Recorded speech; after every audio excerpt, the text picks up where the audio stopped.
पहले मैं आपको अपनी टेस्टिमनी देता हूँ, मैं यहाँ पे क्यों आया हूँ, मैं कैसे आया हूँ। First of all, I want to give my testimony. मेरा नाम अंकुर नरूला है। My name is Ankur Narula. मैं एक कंप्यूटर इंजीनियर हूँ। I am a computer engineer. मेरे दादाजी इनकम टैक्स के ऑफिसर थे इंडिया में। My grandfather was officer in income tax department in India. 2003 में उनको कैंसर हो गया था। In 2003, he was invested with cancer. तो मेरी जो फैमिली थी, मेरे मम्मी और पापा जो थे, उनको किसी ने बताया कि ऐसे क्रिश्चियन सिस्टर्स होती हैं, ये जब प्रेयर करती हैं तो लोग चंगे हो जाते हैं। Someone told my parents, my mom and dad, that if the Christian sisters, if they pray, the sick people get healed. और जब वो सिस्टर्स मेरे घर में आने लगी और प्रार्थना करने के लिए, And when these sisters started coming to our place and praying, मेरे जो दादाजी है मेरे चाचा के साथ रहते थे, हमारे साथ नहीं। my grandfather used to stay with my uncle, not with my father. लेकिन उनका जब ट्रीटमेंट शुरू हुआ तो वो हमारे घर में रहना शुरू हुए। But when his treatment started, he started staying at our place. और जब वो हमारे घर में रहते थे तो वहाँ पे सिस्टर्स आकर प्रार्थना करती थी उन पे। And when he used to stay with us, the sisters would come to our place and pray for him. और मैं उनको गालियाँ निकालता था कि आज के बाद अगर ये क्रिश्चियन लोग मेरे घर में आए तो मैं इनको मारूंगा और गालियाँ निकालूंगा। मेरे घर में ये क्रिश्चियन लोग नहीं आने चाहिए। And I used to abuse these sisters and say, if these Christian people come to my house, I will abuse them and I will throw them out. और मैंने अपने फैमिली को मंदिर लेके गया। I took my family to a temple. उन्हें बताया कि हमको क्रिश्चियन नहीं बनना है, हम हिंदू हैं, हम सिखों में से हैं। और मैंने उनको वापस कर दिया और उनको चर्च जाने से बिल्कुल ब्लॉक कर दिया। And I told them that we belong to Hindu family, we belong to Sikhism, and I commanded them that they will not go back to Christianity. मेरे दादाजी की डेथ हो गई। My grandfather died बिकॉज मैंने मना कर दिया कि हम क्रिश्चियन नहीं बनेंगे। because I had denied they did not become Christian. उसके बाद 2004 में मुझे एक डॉग ने काटा और मैं मेंटली अपसेट हो गया। In 2004, a dog bit me and I became mentally sick. उसके बाद सब जगहें, सब बाबे, सब लोग, सब डॉक्टर, सब न्यूरोलॉजिस्ट, सब जगह मैं गया और किसी से मेरा इलाज नहीं हुआ। After that, I was taken every doctor, every medicine. I tried every medicine and every neurologist, but nothing helped me. मैं थोड़ा थोड़ा नशा करता था कॉलेज टाइम से, सिर्फ इंजॉयमेंट के लिए। College days, I used to enjoy drugs. फिर मेरे नशे बढ़ गए क्योंकि मेरे को अटैक होते थे, तो मैं नशे में जब रहता था मुझे लगता कि नशे में रहने से मेरे अटैक जो है वो कम रहेंगे थोड़े। फिर नशा मैंने ज्यादा करना शुरू कर दिया। My addiction to drugs gradually started increasing because I thought if I have drugs, then I feel better, and so my addiction just increased. तो मेरे ड्राइवर को मालूम होता था कि मैं हमेशा नशे में रहता हूँ, बिल्कुल बेसुध रहता हूँ नशे में, ताकि मैं पेन को फील ना करूँ और मुझे पेन ना हो इस मेंटली अपसेट की, जो एक डिप्रेशन के व्यक्ति जो जानते होंगे वो कैसी होती है, वो मुझे ना हो, इसलिए मैं हमेशा ओवर addicted रहता था हमेशा। My driver would know that I was full of drugs and in the influence of drugs, and people who know what drugs can do will understand that because I was in the influence of drugs, I felt probably my pain will lessen because of the drugs. और एक दिन मैंने decide किया कि अब मैं नहीं जीऊंगा, वो पेन इतनी बर्दाश्त के बाहर हो गई। मैंने एक जगह डिसाइड की जहाँ पे ट्रेन आती थी, टाइम डिसाइड किया, ड्रग की डोज डिसाइड की, कौन सी जगह पे जाके मुझे ड्रग ओवरडोज लेके अपनी गर्दन जो है वो ट्रेन के सामने रखनी और मैंने मरना है डिसाइड कर लिया। Because of the pain that I used to have, I took a decision one day that I'm gonna kill myself, and so I decided how much drugs I'm gonna take. I also decided which train I'm gonna use so that I can commit suicide. So everything was planned. तो मैं overdose मैंने ली अपने नशे की उस दिन। And so on that day I had overdose of my drugs. और मेरे पास एक गाड़ी थी, अपनी गाड़ी को मैंने, जैसे यहाँ से जिस होटल में हम रहते हैं वहाँ 20 मिनट का रास्ता है, ये बहुत दूर है, लेकिन जो मेरा घर था जिस जगह से मैं चला वो सिर्फ 5 मिनट का रास्ता है, जस्ट 5 किलोमीटर वहाँ पे मेरा घर है। And so I had my car, I had my bike, and so I used my vehicle to reach to this place. The place where we are staying takes almost 20 minutes. This is quite far. But the place that I had gone to commit suicide, it was just 5-minute walk. No, my house was only 5 minutes away from that destination. तो जब मैं वहाँ से चला तो 2 घंटे लगे मुझे अपने घर पहुँचने में। इतना मैं ओवर डोज ले ली मैंने कि जिधर को मैं निकलता था सीधा, जेड़े पंजाबी बैठे जेड़े चौंक चो निकलना उधर ही निकल जाना, बाद च पता लगना 5 किलोमीटर जाके यार मेरा घर ते पिछे रह गया। So this place, which was just 5 minutes away, because of overdose, I couldn't understand what path I'm walking along. And so I would take one direction and I would walk in another direction because of the influence of drugs. And this same place, which was just 5 minutes afar, I took almost 2 hours to reach. जब मैं अपने घर पहुंचा तो एक हिंदू व्यक्ति अपनी wife के साथ मेरी फैमिली से बात कर रहा था जीसस क्राइस्ट के बारे में। When I reached home, I saw a Hindu couple had visited our place and they were talking about Jesus to my family. वही सिस्टर जो घर में आती थी, उन्होंने कहा कि परमेश्वर का आत्मा मुझे कह रहा है कि उसी घर में जाओ, मेरे फादर का नाम जीवन है, कि जाओ जीवन के घर में जाओ, उसके घर में परमेश्वर का आत्मा मुझे कह रहा है कि एक रूह जो है ना वो मैं बचाऊंगा। The sisters, they are saying that God had spoken to them that you go to that same house because I'm going to save one soul in that house. Those sisters who came, the sisters who used to come to pray for his grandfather. या जब वो मेरे घर में आए तो उस समय मेरा घमंड टूट चुका था, बीमारी से खत्म हो चुका, मुझे पता है मुझे सुसाइड करनी है, मुझे कोई लेना देना नहीं, धर्मों से रह गया था, कोई बंदा क्या कर रहा है मुझे कोई मतलब नहीं रह गया था। लेकिन परमेश्वर की आत्मा ने उस सिस्टर्स को बोला था कि उसी घर में जाके भेजो, क्योंकि वो उनके वॉलंटियर्स हैं, उनका उस घर में जाओ और उस घर में जाकर वचन सुनाओ। परमेश्वर का आत्मा मुझे दिखा रहा है कि एक रूह वहां पे बचनी है। तो वो मेरे घर में आई और मेरे बेडरूम में वो बैठी थी और जब मैंने एंटर किया, this was the time when I had completely decided that I'm gonna forsake my life. I commit suicide, and so because I was in drugs and I was fed up with my life. But then because God's Spirit had spoken to this sister that go to that house because there is one soul whom I'm gonna save. So she comes to my house and she is in my room and I enter my room now. और जब वो मुझे मिले तो उन्होंने कहा कि मैं आपके लिए प्रेयर करूं, आप बीमार हैं, आपको क्या प्रॉब्लम है? तो मैं उस समय इतना टूट चुका था, मैंने कहा ठीक है। उन्होंने कहा एक तेरे को हम सलाह देते हैं। मैं कहा ये क्रिश्चियन बनाते हो आप लोगों को। उन्होंने कहा ठीक है, तू बाइबल पकड़, तू कंप्यूटर इंजीनियर है, तू पढ़ा लिखा है, बाइबल लेके जा और जब तुझे बाइबल में ईसाई धर्म नाम का शब्द मिलेगा तो बाइबल पढ़नी बंद कर देना। So when I entered my room and saw this sister, this sister challenged me that if you can just take the Bible, I know that you hate Christians, but just do one thing for me. Take the Bible and start reading. If anywhere in the Bible you see the word Christian religion, then don't accept it. But just check whether there is anywhere written Christian religion. रात को 8 बजे उन्होंने मुझे कहा कि हमारा आके घर देख ले, उसके बाद तू हमारे पास प्रार्थना के लिए आया करना। Night 8 o'clock they had asked me to visit their house and then asked me to pray with them. नशे की हालत में मैं उनका घर देखने गया।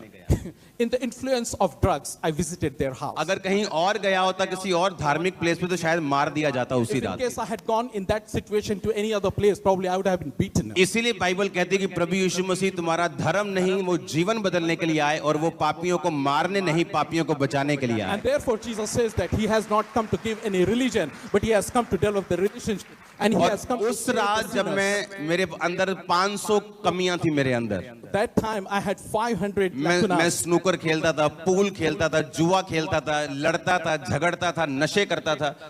पहले दिन मैं सुधरा नहीं, जस्ट चर्च जाके देखा और रोज नशा करके चर्च जाने लगा। I had all sorts of habits those days. I used to play snooker, I used to have drugs, I used to play cards and all sorts of things. And I want to let you know that I did not change on day one. But as I started visiting church, gradually the change came up. Just एक दिन जाने लगा, फिर एक phone आना, अच्छा कहाँ है तू आज चर्च में यहाँ थोड़ा काम करते हैं, ठीक है मैं जाता हूँ।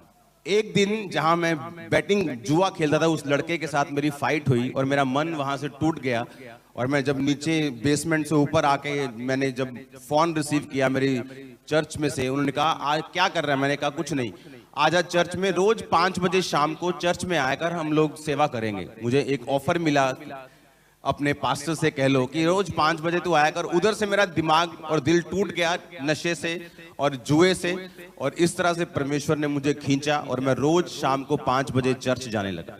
So there was this day when I was visiting gradually and changing gradually. But one day when I was playing cards with my friend, I lost the game and I lost my money and I got so disappointed. And that was the time when I received a call from my pastor. And my pastor says that, what are you doing today? And I said, oh, nothing. I don't have any plans. He said, well, from now on, every evening 5 o'clock, you are coming to the church because I have got something for you. And this way, I got a project. I got a job in the church from my pastor. उस समय internet बहुत कम था India में, बहुत कम broadband होते थे किसी के पास। Those days we did not have enough internet. पर मेरे घर में इंटरनेट था, मैं इंटरनेट पे गया, जीसस के बारे में सर्च किया, टेस्टिमनीज के बारे में सर्च किया, बाइबल के बारे में सर्च किया, खुद देखा, खुद समझा, खुद पढ़ा, और मुझे मालूम हुआ कि जीसस क्राइस्ट ही है जो मेरी प्रॉब्लम्स का हल कर सकते हैं। I had the internet facility, and so I myself went on internet and I inquired and I searched who Jesus is. तो मैं आपको मैं वो व्यक्ति नहीं हूं जो बॉर्न क्रिश्चियन से या किसी ने मुझे अंधविश्वास में डाल दिया। मैं वो क्रिश्चियन हूं जो एक एक अंश करके बदला हूं। ऐसा नहीं कि पहले दिन जाके मैं बदल गया हूं, एक एक अंश करके परमेश्वर ने मुझे अपने स्वरूप में, बाइबल कहती है वो बदलता है, तो परमेश्वर ने मुझे बदला पूरी रीति के साथ। जिस रात को मैं चर्च देखने गया हूं, वहां से लेके कभी कभी फिर जाना, हफ्ते में 2 बार, हफ्ते में 3 बार, फिर मेरी फाइट होना, उसके बाद रोज जाना, और उसके बाद परमेश्वर की सेवा में धीरे धीरे घुसना, उसके बाद नशा छोड़ना, 2 महीने के अंदर अंदर बैप्टिज्म लेना, उसके बाद पवित्र आत्मा से भरना, रोज फिर परमेश्वर के बारे में लोगों को बताना, उनकी काउंसलिंग करना, फिर भी अपनी हीलिंग को रिसीव ना कर पाना, और फिर परमेश्वर की आत्मा ने मुझे बताया कि तुझे मेहनत करनी होगी। बाइबल कहती है मसीह में की गई मेहनत व्यर्थ नहीं जाती। उसके बाद मेहनत करनी शुरू की, प्रार्थना करनी शुरू की, फास्टिंग करनी शुरू की। उसके बाद परमेश्वर की आत्मा ने मुझे भरा, फिर सेवकाई शुरू हुई, और आगे की स्टोरी फिर आपको मालूम है क्या हुआ। So I'm not a person who was born Christian. I was not a person who changed on day one, but I was someone who changed gradually. So when I received Jesus, I received by bit. I myself searched him on internet. I went on internet, I searched who Jesus is, what Bible is, and I tried to understand what Jesus has done for me. And then when I received Jesus and I was counseling people, do know that I was not someone who was healed by myself, but I was still counseling people because Jesus taught me that you have to work hard. And so gradually, bit by bit, I started working hard right from when I was in my drugs and I had received Jesus. Since then, he started changing me, because that's what the word of God says, that he changes us bit by bit in his glory. And that's what he did it in my life. Hallelujah. तो ये मेरा शुरुआत थी Christianity में आने की। मेरे मन में सवाल होते थे, डाउट्स होते थे कि यीशु मसीह सच्चा परमेश्वर है कि नहीं है, मैं चंगा हूंगा कि नहीं हूंगा, जिनको फिर मैं मानता हूं वो कौन है अगर ये सच्चा परमेश्वर है। ऐसे हजारों डाउट्स मेरे मन में रहते थे। Day by day Bible reading, परमेश्वर के लोगों के साथ संगति, प्रार्थना में रहना, उपवास में रहना, प्रेयर करनी, जेन्युइनली परमेश्वर को खोजना। इसलिए आज मैं आपके बीच में हूं, और मेरा बिलीव है अगर आज आपने परमेश्वर के वचनों को सुना जो शुरू होने वाला है, आपकी लाइफ सदा के लिए बदलने वाली है। So God, I am a true testimony of how God changes a person bit by bit. And he did that in my life. He taught me to work hard for him. He taught me to commit myself to him, and he did that. And I want to tell you, the word of God is what teaches us, that he changes us bit by bit. And that's what we are going to listen and learn today when we start the word of God. अपनी हाथों को उठाओ सब जन, Let's raise our hands. अपनी आंखों को बंद करके, Let's close our eyes. अपनी हाथों को उठाकर, खुदावन जितना वचन आज मैं सुनूं, And let's pray that Lord, वो 100 गुना फलों को लेके आए। अंधकार की शक्तियां let that bring 100%. इस वचन को चुरा ना सकें। Let no तेरे evil जीवित spirit नाम steal में this. आज मैं सुनूं और बदल के वापस जाऊं। प्रभु यीशु मसीह के सामर्थी नाम में हम मांगते हैं, In the name of आमीन। Amen. जोर से तारीफ करो खुदावन की, जोर से।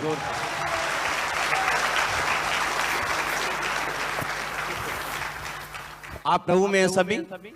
हाँ। एक वचन हम पढ़ेंगे, पहला कुरिन्थिया 2 उसकी 9 से 16 आयत। उसमें लिखा, जो बातें आंख ने नहीं देखी और कान ने नहीं सुनी, जो बातें मनुष्य के चित्त में नहीं चढ़ी, वो वे ही हैं जो परमेश्वर ने अपने प्रेम रखने वालों के लिए तैयार की हैं। परंतु परमेश्वर ने उनको अपनी आत्मा के द्वारा हम पर प्रकट किया, क्योंकि आत्मा सब बातें वरन परमेश्वर की गूढ़ बातें भी जानता है। मनुष्यों में से कौन किसी मनुष्य की बातें जानता है? केवल मनुष्य का आत्मा जो उसमें है, वैसे ही परमेश्वर की बातें भी कोई नहीं जानता, केवल परमेश्वर का आत्मा। The word says in 1 Corinthians chapter 2 from verse 9, it reads, "But as it is written, eye has not seen, nor ear heard, nor entered into the heart of man, the things which God has prepared for those who love him. but God has revealed them to us through his Spirit. For the Spirit searches all things, yes, the deep things of God. For what man knows the things of a man except the spirit of the man which is in him? Even so, no one knows the things of God except the Spirit of God. Now we have received not the spirit of the world, but the Spirit who is from God, that we might know the things that have been freely given to us by God. Hallelujah. दो तरह की life आप जीते हो। We live two types of lives. एक है परमेश्वर वाली life, One is a godly life. एक है इंसानों वाली, शैतान वाली बोल लो, इंसान वाली बोल लो, दुनिया वाली बोल लो। Another is worldly life, which can also be called as people. क्योंकि आप न्यूट्रल नहीं हो सकते, या तो आप परमेश्वर के या आप शैतान के। You cannot be double. Either you will be of God or of Satan. एक लाइफ है जो ग्लोरियस परमेश्वर आपको देना चाहता है। There is one life in which he gives us glory. अगर इंस्टाग्राम के 10 मिलियन फॉलोअर्स होने के बाद भी सेलिब्रिटी सुसाइड कर रहे हैं, If a celebrity has 10,000 followers, 10 million followers, 10 million followers, and yet he is committing suicide, वो भी एक लाइफ है, that is also. लेकिन वो ग्लोरियस खुदा की ओर से दी गई नहीं है। बाइबल कहती है But that's not a life that is from God. कि जो आशीष यहोवा देता है उसके साथ वो दुख नहीं मिलाता। God says the blessing that God gives, he does not add pain to it. अगर वो आपको पैसा देता है उसके साथ वो दुख नहीं मिलाता। If he gives you money, he won't give you pain with it. अगर वो आपको सेलिब्रिटी बनाता है उसके साथ वो दुख नहीं मिलाता। If he wants to make you celebrity, he will not give you दो pain. तरह की लाइफ है। परमेश्वर ने कहा एक तो वो जो आपको दुनिया देती है, क्योंकि परमेश्वर जब यीशु मसीह पहाड़ पर थे तो शैतान ने कहा था कि अगर तुम मुझे प्रणाम करेगा, ये सारा वर्ल्ड ये मेरे पास है, ये शोहरत, ये पैसा, ये फेम, अगर तू झुककर मुझे प्रणाम करे मैं तुझे ऐसे ही दे दूंगा, तुझे क्रूस उठाने की जरूरत नहीं। Bible tells us about Jesus when he was tempted by the Satan. Satan had shown him the whole world and asked him, if you bow me, I will make you master of everything. But Jesus did not agree to that. परमेश्वर को मालूम था कि जो मैं चाहता हूं वो मैं शैतान को प्रणाम करके ले सकता हूं, लेकिन वो ग्लोरियस, वो महिमा में लाइफ नहीं होगी जो यहोवा पिता से है। ये शैतानी लाइफ होगी, ये वर्ल्डली लाइफ होगी जिसमें दुख मिला होगा और श्राप मिला होगा। Jesus knew that if he bows before the Satan, he will surely get the glory, get the mastery. लोग बोलते हैं कि मैं सेवा क्यों करूं, मैं जो मुझे बिजनेस करना है, हाँ सेवा तो पास्टर्स करेंगे, मुझे डॉक्टर बनना है, मुझे अपना बिजनेस चलाना है, मुझे रियल एस्टेट में कामयाब होना है, मुझे अपने फील्ड में कामयाब होना है, तो मुझे ऐसी ग्लोरियस लाइफ की जरूरत नहीं, मुझे मेरा टैलेंट काफी है। Some people do think that I don't need glorious life. All that I need is my talent, and I can get everything to be a businessman or to be a celebrity or any big person on just on the basis of my caliber.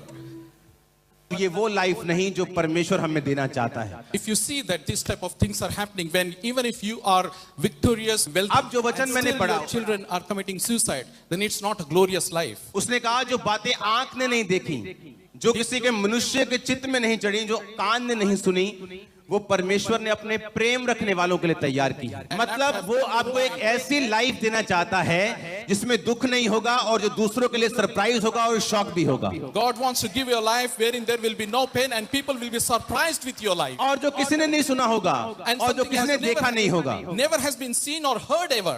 जब मैंने church start की 2007 में, In 2007 when we started the church, तो वो tent church थी, 2 tent लगते थे, 15 bye 15 के 2 tent. there were 2 tents of 15 by 15. मैं फाइनेंशियली बहुत ब्लेस्ड था, मेरा बिजनेस बहुत ब्लेस्ड था। I was good doing financially. जब मैं My मसीह business में was आया going तो मैं good. फाइनेंशियली टूटा हुआ नहीं था, मेरा बिजनेस बहुत ब्लेस्ड था। I wasn't broken financially. I was doing good. पर मैं अपनी फैमिली के साथ उस बिजनेस में था। And I was with my family in तो that मेरी business. फैमिली ये नहीं चाहती थी कि मैं अपने बिजनेस का पैसा चर्च मिनिस्ट्री में या जगह लूं या चर्च में लगाऊं, इसलिए वो मैं अपनी पॉकेट मनी से मैंने चर्च को स्टार्ट किया था। And my family never wanted me to invest any money from business in the church, and so I had to use my pocket money to begin this church building. और जब church लगाया तो लोग बोले ये भी कोई चर्च होता है, ये टेंट लगा दिए आपने। लेकिन बाइबल कहती अगर तुम परमेश्वर की आत्मा के चलाए चलोगे, परमेश्वर ने कहा कि जो मैं तुम्हें देना चाहता हूं, तुम्हें चॉइस करनी, तुम क्या चाहते हो।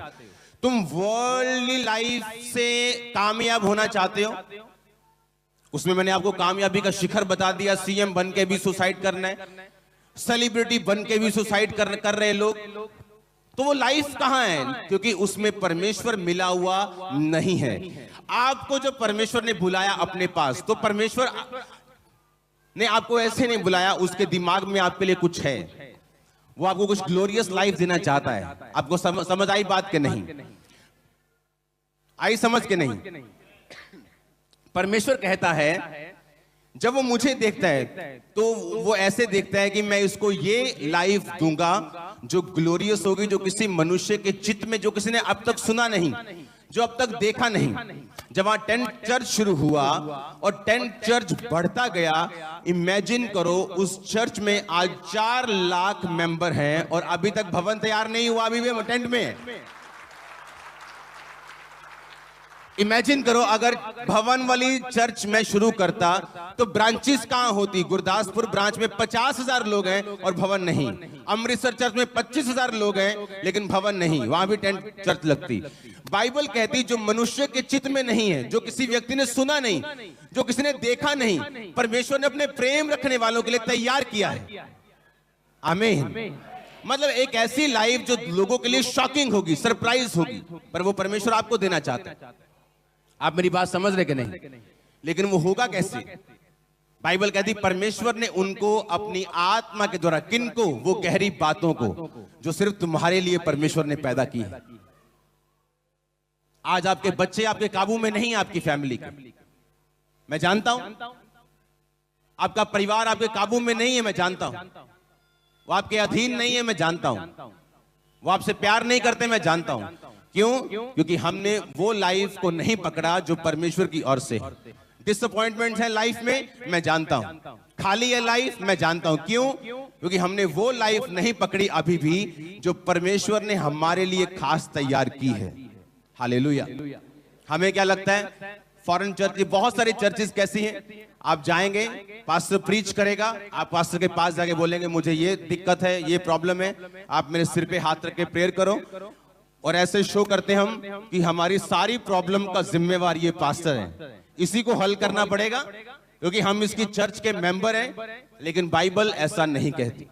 अब मैंने आपको बता दिया 2 तरह की लाइफ हम जी सकते हैं, या तो ग्लोरियस लाइफ जो परमेश्वर हमें देता है, या संसारिक लाइफ जहां कामयाबी भी है, पैसा भी है, कर्ज भी है, शराब भी है, दुखी होना भी है, सुखी होना भी है। एक वो लाइफ है, लेकिन एक ऐसी ग्लोरियस लाइफ जो परमेश्वर हमें देता है जो आज तक किसी ने नहीं देखी होगी। हालेलुया। लोग बोलते थे कि पास्टर्स की वाइफ्स के में मिलता था, बोलते थे कि वो भी कोई चर्च है खामरा, वो तो टेंट में होता जब शुरुआत हुई थी। लेकिन आज पंजाब के जो भी मिनिस्ट्री खड़ा होना चाहती है वो टेंट में चर्च लगाना चाहती है। और पहले लोगों को समझ नहीं आया क्योंकि परमेश्वर कहता है कि अगर तुम मुझसे प्रेम करेगा, मैं तुझे ऐसा जीवन दूंगा जो कभी किसी ने सुना नहीं, कभी किसी के चित्त में नहीं चढ़ा, कभी किसी कान ने नहीं सुना। मैं ऐसी लाइफ, ऐसी मिनिस्ट्री, जो तेरी कॉलिंग है, मैं उसे ऐसा कर दूंगा। अब बारी आई आपकी, क्योंकि हर बंदा पास्टर होने के लिए नहीं चुना गया, हर व्यक्ति प्रेरित होने के लिए नहीं चुना गया।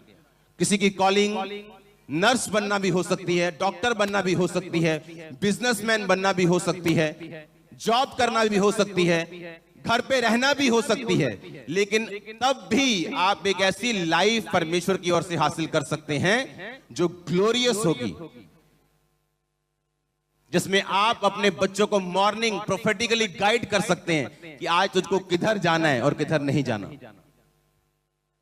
जहां ऐसी लाइफ जो कभी किसने नहीं सुना, ऐसी कामयाबी आपकी लाइफ, आपकी फैमिली उसे टेस्ट कर सकती है। हालेलुया। अब आप चर्च में आ गए, आप क्रिश्चियन बन गए, लेकिन क्या आपने उस लाइफ को फॉलो किया जो जीसस क्राइस्ट आपके लिए रखते हैं? आज हम बुक पढ़ते हैं प्रेरितों के काम, हाँ, कि प्रेरितों की बातें लिखा है, एक्ट्स ऑफ अपोस्टल लिखा है, और टॉक्स, हाँ, क्या लिखा है? एक्ट्स, क्योंकि उन्होंने काम किया है। क्या लिखा है? प्रेरितों के काम, प्रेरितों की बातें नहीं, प्रेरितों की योजनाएं नहीं, प्रेरितों के क्या लिखा है? काम, क्योंकि उन्होंने काम किया।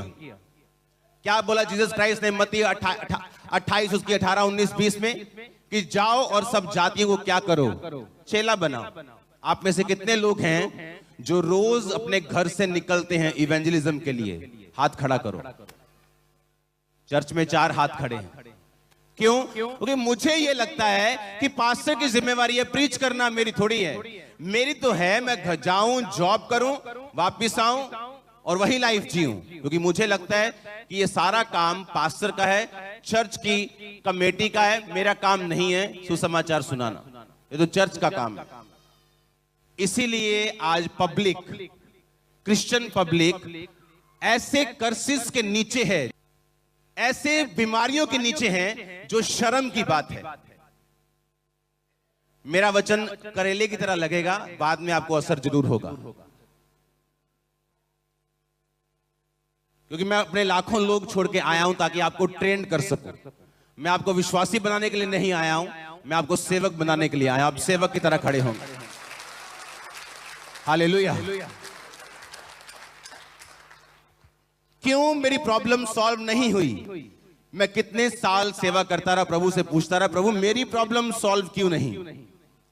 धमकियां देता रहा, मैं सुसाइड कर लूंगा अभी भी अगर तुमने मेरी प्रॉब्लम को सॉल्व नहीं किया। हीलिंग तभी भी नहीं हुई जब मैं मसीह में आ गया, और 2-4 साल बाद भी नहीं। और एक दिन मैंने फैसला किया कि मैं खुदावंद की सेवा करूंगा। अभी परमेश्वर की आत्मा ने कहा, जिस नल से पानी निकलता है क्या वो सूखा रहता है? वो भी गीला होता है। अगर तेरे अंदर से हीलिंग निकलेगी, तेरे अंदर से ब्लेसिंग निकलेगी लोगों के लिए, तो तू भी हील होगा और ब्लेस होगा। सेवा शुरू की, लोगों को हील किया, यीशु मसीह के नाम में डिलीवर किया, अपनी प्रॉब्लम्स को, अपनी बीमारियों को साइड पे रख के। और परमेश्वर ने एक दिन मुझे भी हील किया और डिलीवर किया और आपके बीच में वो लेके आया। हालेलुया। अब हमें यह लगता है कि जो काम करने की जिम्मेवारी है चर्च में वो पास्टर्स की है। ये वचन मुझे आप ये बताओ कि मत्ती 28 जब वचन यीशु मसीह के द्वारा बोला गया तो उस समय वहां पर कितने लोग थे जिनको बोला गया? कितने लोग थे? कितने लोग थे? 500 से अधिक लोग थे वहां पे। कितने लोग थे वहां? क्या वो 500 प्रेरित थे वहां पर? बताओ, मैं बात करने आया हूं। क्या 500 प्रेरित थे वहां पे? पास्टर्स थे? कौन थे वहां? 500 लोग बिलीवर्स थे वहां पे, जीसस क्राइस्ट के बिलीवर्स थे। और जब परमेश्वर ने उनको वो वचन दिया कि जाओ और सब जातियों को चेला बनाओ, उन्हें सब बातों को मानना सिखाओ, तो क्या परमेश्वर उस समय 12 लोगों से बात कर रहे थे कि 500 से बात कर रहे थे? 500 से बात कर रहे थे कि तुम जाओ और लोगों को चेला बनाओ। तो परमेश्वर ने वो वचन उनको बोला, 500 को आपको बोला। हाँ, आपको बोला। आपको बोला कि नहीं बोला? देखो, जो पवित्र आत्मा आपको लाइफ देना चाहता है वो ब्लेस्ड लाइफ है। मैं आपको बता रहा हूं, रिकॉर्ड ब्रेक करोगे आप अपनी फैमिली के। मैं आपको सच कह रहा हूं, मैं आपको सच कह रहा हूं। आप सेम नहीं हो। वो फायर जो इवेंजलिज्म के लिए चाहिए आपके अंदर, आपके स्पिरिट में जा रही है आज यीशु मसीह के नाम में। आमीन। ऊंचा ये बरकत आपकी है चर्च। हालेलुया, हालेलुया, आमीन।